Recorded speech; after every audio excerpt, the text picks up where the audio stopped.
Recording by Rajiv rock film Supaul. हमारे नाम के सिमरा लगई है, नाम के सिमरा। अभी आप सुन रहे हैं सिंगर अमित लाल यादव और मुकमान बिहारी को। तिलक दहेज भले कामे दिलई है, एगो सुतैला पलंग दिलई है। तिलक दहेज भले कामे दिलई है, एगो सुतैला पलंग दिलई है। कहै हमारे छोकरिया हमरे नाम के सिमरा लगई है। कहे छियो हमारे छोकरिया हमरे नाम के सुनरा लगैया। हमरे नाम के सिमरा लगई है, नाम के सिमरा लगई है।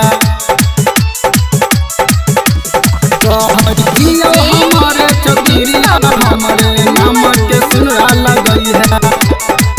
बिसर न जाई है तू हमारा दूसरे के गई प्यार में, हरदम रहै छी डूबल तोहारे गई याद में, तोहारे गई याद में।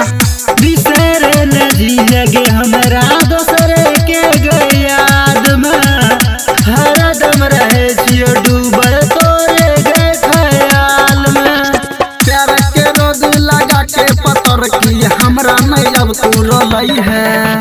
प्यार के रोग लगा के पतर की हमरा ने अब तू रोलैया। कहै छियो हमारे छोकरिया हमरे नाम के सिमरा लगई है। कहे छियो हमारे छोकरिया हमरे नाम के सुनरा लगैया। हमरे नाम के सिमरा लगई है, नाम के सिमरा लगई है। कहै छियो हमारे छोकरिया हमरे नाम के सिमरा लगई है।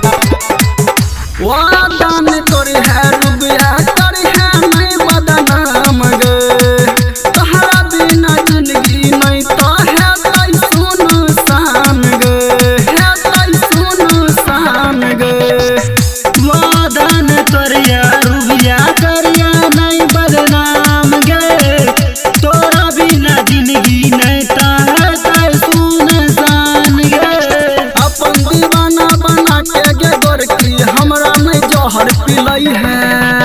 अपन दीवाना बना के गे गोरकी हमरा न जहर पिलैया। कहै छियो हमारे छोकरिया हमरे नाम के सिमरा लगई है। कहे छियो हमारे छोकरिया हमरे नाम के सुनरा लगैया। हमरे नाम के सिमरा लगई है, नाम के सिमरा लगई है। कहै छियो हमारे छोकरिया हमरे नाम के सिमरा लगई है। हे लुका मन बिहारी कहै छौ राइटर याद अनेक गे, याद के तारीफ के माटलहि तू मामला सेट गे, लहि तू मामला सेट गे।